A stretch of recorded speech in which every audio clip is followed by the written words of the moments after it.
Hello दोस्तों, आज हम आए हैं महाभारत 29 एपिसोड का पार्ट 1 का वीडियो लेकर। मैं हूं सुदीप। मैं हूँ पूजा। तो आइए देखते हैं आज के एपिसोड में क्या है। जन समिति के हम सारे सदस्यों का मत है महाराज कि मत्स्यजनों की जो हानि हुई है उसका न्याय अनिवार्य है। इनसे पूछो मंडलाध्यक्ष, कितनी संपत्ति की हानि हुई है? इनके विश्वास की हानि हुई है महाराज। राज्य और राज परिवार इनका रक्षण करेगा, ये इनका विश्वास था। इनका विश्वास बहुमूल्य था महाराज। तो उनका विश्वास पुनः स्थापित हो, इतनी संपत्ति दी जाए ताक्षी। मात्र उतना पर्याप्त नहीं होगा महाराज। मेरा मत ये, राजकुमारों को इनसे क्षमा मांगना आवश्यक है। ऐसा करने से इन सभी में न्याय के प्रति विश्वास और दृढ़ होगा और राजकुमारों को भविष्य के लिए एक बोध पाठ भी प्राप्त होगा। महाराज, महाराज, क्षमा करें महाराज, क्षमा करें महाराज, क्षमा करें महाराज, महाराज, महाराज, महाराज, अब चिंता करने का कोई कारण नहीं है महाराज। मुझे ज्ञात था महाराज कि आप दुर्योधन का समाचार सुनकर बहुत चिंतित होंगे महाराज। इसी कारणवश मैं इतनी शीघ्रता से आया महाराज। चिंता का कोई विषय नहीं है, मैंने वैद्य से बात कर ली है महाराज। शीघ्र ही गांव भर जाएगा। क्या आप प्रलाप कर रहे हो सपने? कौन सा घाव? ऐसा घाव? अब प्रिय दुर्योधन के प्राणों पर कोई संकट नहीं है महाराज।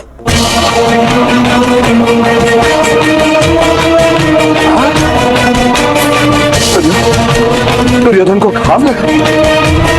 कैसे? उत्तर दो शकुनी।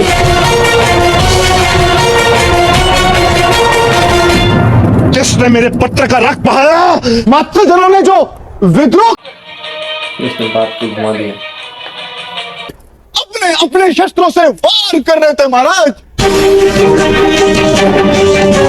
अब किसके शस्त्र से प्रिय दुर्योधन को घाव लगा, ये किस प्रकार पता चलेगा महाराज? दुर्योधन?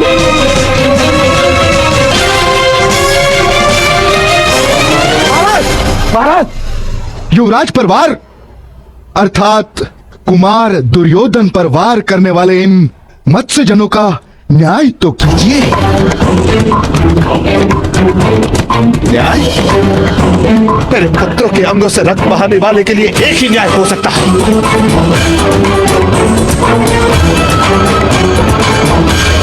इन सब के सिर छेद कर दो, छेद कर दो, छेद कर दो, छेद कर दो। परंतु महाराज जी, किंतु पुत्र, ये तो अत्याचार है। न्याय हो चुका है। उल्टा चोर कोतवाल को डांटे।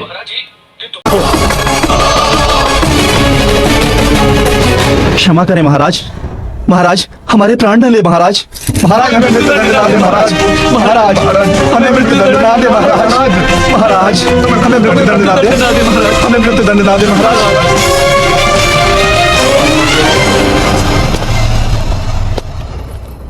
धृतराष्ट्र, ये कैसा न्याय है?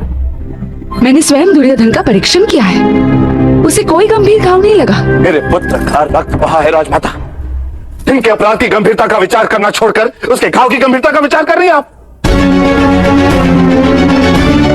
इन्होंने विद्रोह का प्रयास किया है, राजकुमार की मृत्यु की कामना की है। ये अपराध आपको छोटे दिखते हैं राजमाता? यदि इनके आरोप सत्य भी तो भी इतने बड़े अपराध नहीं है कि इतने लोगों को मृत्यु दी जाए। मैं बहुत वर्षों से राज्य चलाता हूँ राजमाता, इतना ज्ञान तो प्राप्त कर ही लिया है कि अब आपके परामर्श की आवश्यकता नहीं है मुझे।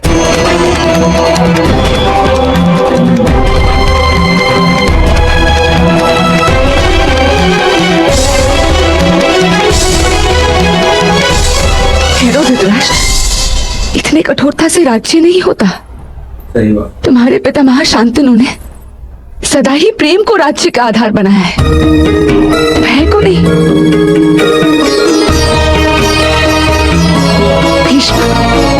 भीष्म कुछ कहो धृतराष्ट्र से। राज्याभिषेक होते ही राजा का विधान भगवान का विधान हो जाता है। ये मैंने आपसे पहले भी कहा था राजमाता, किंतु मैं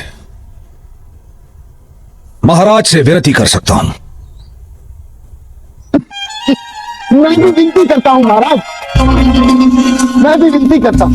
मैं उस राष्ट्र का नागरिक तो नहीं, किंतु फिर भी विनती कर रहा हूं महाराज, राजमाता की आज्ञा मान लीजिए।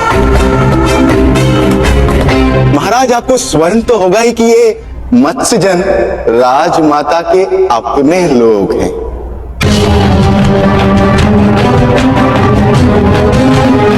बहुत चतुर है शकुनी, इसके लिए ऐसा हो रहा है। इन्हें दंड देने से राजमाता का हृदय कचोटता है महाराज। राजमाता, क्योंकि ये भी मत्स्य कन्या है, तो ये लोग भी मत्स्यजन है, एक ही कुल के हैं, ये बता रहा है। राजशकुनी, ये राजमाता का अपमान है। कैसे? किसी के कुल का स्मरण कराना किस प्रकार अपमान हो सकता है महामंत्री? महाराज, तो क्या विचार किया आपने? राजमाता की भावनाओं का विचार करते हुए मैं अपना निर्णय बदलता हूं महामंत्री। मत्स्यजनों को देश से निष्कासित किया जाता है।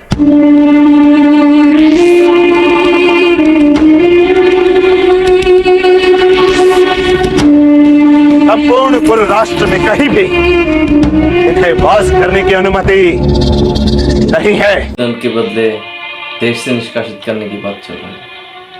पाल्प हो।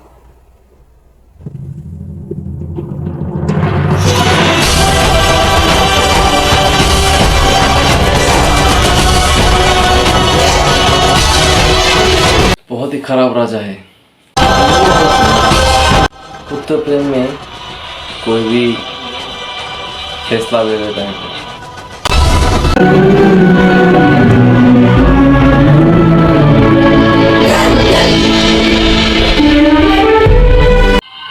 अब वो पछता रही होगी कि धृतराष्ट्र को क्यों राजा बनाया, पहले पांडु को बनाया था, वही अच्छा था। प्रजाजन देश छोड़कर, उनका राज्य छोड़कर जा रहे हैं सब। क्या राजा से प्रश्न करने का हम जैसे राजा बच्चों का को आदेश। अधिकार नहीं होता? तू मेरी बहन है, इसलिए पूछता हूँ। अपने पुरखों की इस भूमि को छोड़ने का समय आता है, और तू यदि राजमाता न होकर हम में से किसी परिवार का सदस्य होती तो आंख से केवल आंसू निकलते या रक्त। बस इतना बता दे, हमने इस भूमि को, इस जल को जीते जी प्रश्रय दिया है, और मरने के बाद अस्थियां दी है। फिर आज क्यों इस भूमि से बिना कारण निकाला जा रहा है सत्या? राजमाता,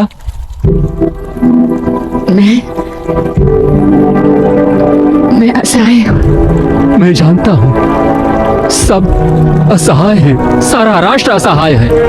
आज यदि महाराज पांडु सिंहासन पर होते तो वो अपने पुत्रों का पक्ष न लेते, वे अवश्य ही न्याय का पक्ष लेते, और संभवतः महाराज पांडु के पुत्र इन राजकुमारों जैसे भी न होते सत्या। फल में तो वही स्वाद होता है ना जो वृक्ष देता है उसे। न जाने कहाँ है महाराज पांडु? सच में पांडु होता तो अच्छा होता।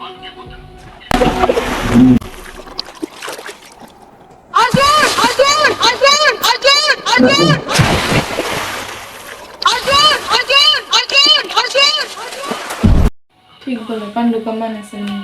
अगर पांडु का पुत्र अगर खराब काम भी कुछ करता प्रजाजनों के हित में, वो पांडु अपने पुत्र को भी सजा देता। धृतराष्ट्र जैसा नहीं करता।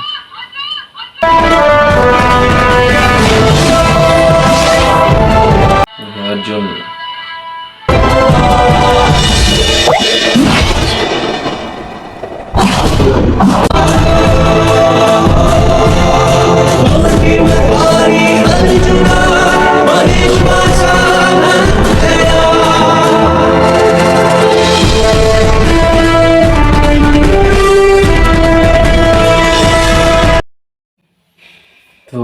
ये वीडियो यहीं पे ख़त्म होता है दोस्तों। हमने देखा कि धृतराष्ट्र ने जो सभा बुलाया उसमें प्रजाजनों के हित की जगह में ये उनके क्षति हो गया, क्योंकि शकुनी के उकसाने के बाद वो ये बोलते हैं कि दुर्योधन को उन्होंने हमला किया, जो मत्स्यजन है, जो प्रजाजन है, तो उनको पहले तो मृत्युदंड के आदेश दिया गया, फिर सबके मना करने के बाद वो देश छोड़ के जाने के लिए उन लोगों को अपना फैसला सुनाया, उन लोगों को आदेश दिया।